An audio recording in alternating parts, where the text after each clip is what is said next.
Hi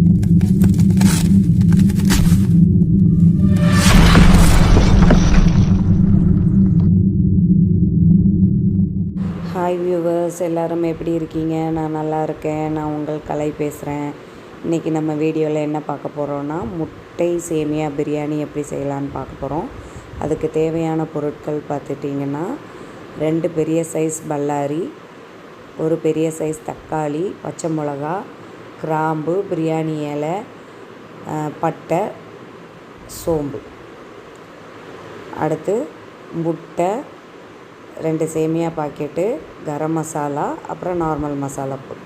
இப்போ அடுப்பில் பாத்திரத்தை வச்சு பற்ற வச்சுட்டு நம்ம வழக்கம் போல் நல்லெண்ணெய் ஊற்றிக்கலாம். கொஞ்சம் நெய்யும் சேர்த்துக்கலாம்.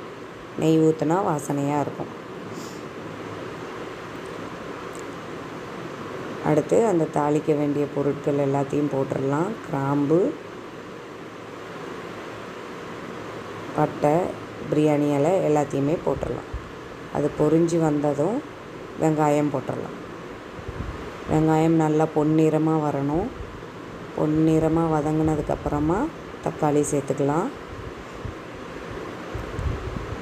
நான் போன வீடியோவில் சொன்ன மாதிரி பிரியாணி அந்த நான்வெஜ் ஐட்டம்னாலே நம்மளுக்கு இந்த வெங்காயமும் தக்காளியும் நல்லா மசிய வதக்கணும்.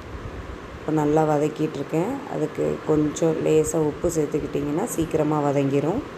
வெங்காயம் தக்காளிக்கு தேவையான உப்பு நான் சேர்த்துருக்கேன். நல்லா வதக்குனதுக்கப்புறமா நம்ம மற்ற மசாலா ஐட்டம்ஸ் சேர்த்துக்கலாம். இன்னும் கொஞ்சம் வதங்கணும். இப்போ இஞ்சி பூண்டு பேஸ்ட்டு சேர்த்துருக்கேன். அது வதக்கிட்டு இருக்கும் போதே பாத்திரத்தில் லேசாக பிடிக்கிற மாதிரி இருக்கும். லேசாக பிடிச்சிச்சின்னா ஒரு கிளாஸ் தண்ணி ஊற்றிக்கோங்க, பிடிக்காது. அந்த பச்சை வாடை போனோன்னா 1/2 ஸ்பூன் மஞ்சத்தூள், 1 ஸ்பூன் மிளகாத்தூள், 2 ஸ்பூன் மல்லித்தூள் போட்டு நல்லா பரட்டுங்க. அதுக்கப்புறமா கரம் மசாலா போட்டுக்கலாம். கரம் மசாலா போட்டு நல்லா வதக்குனதுக்கப்புறமா எனக்கு 2 பாக்கெட் சேமியாவுக்கு நான் குட்டி சொம்புக்கு 2 சொம்பு ஊற்றியிருக்கேன் தண்ணி. இது நல்லா கொதிக்கணும். சேமியாவுக்கு தேவையான அளவு உப்பு சேர்த்து கொதிக்க விட்டுருங்க. இது கொதிச்சிட்ருக்கும் போதே நம்ம முட்டையை வதக்கிட்டு வந்துடுவோம். நல்லெண்ணெய் ஊற்றிக்கோங்க. எத்தனை பேர் சாப்பிட போகிறீங்களோ, இப்போ எங்கள் வீட்டில் 5 பேருக்கு செய்கிறேன், அதனால் 5 முட்டை ஊற்றிருக்கேன். முட்டையை நல்லா பரட்டுங்க. இதில் கொஞ்சம் உப்பும் பெப்பரும் போட்டுக்கலாம். நான் பெப்பர் போடலை, உப்பு போட்டு வதக்கியிருக்கேன்.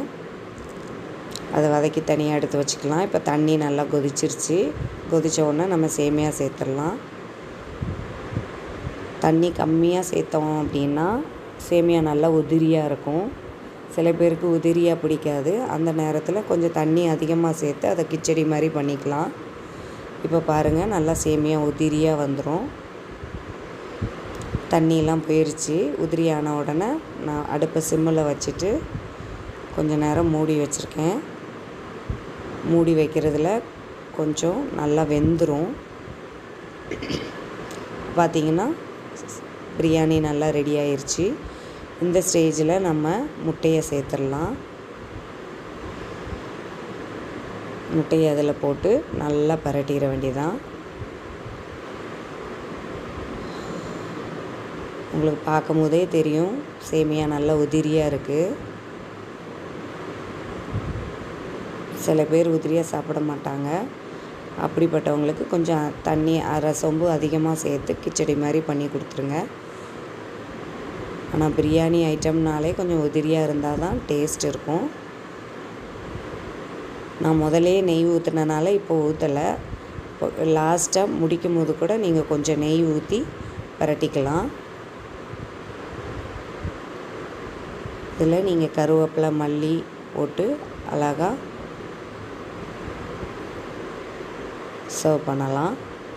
கருவேப்பிலை, மல்லி போட்டு நான் ஒரு லேசாக கிண்டிட்டு ஒரு 2 மினிட்ஸ் மூடி வச்சா தான் அதோடய வாசனை உள்ளே இறங்கும். அதனால் இப்போ கருவேப்பிலை போட்டுட்டு நான் லேசாக பரட்டிட்டு மூடி வைக்க போகிறேன்.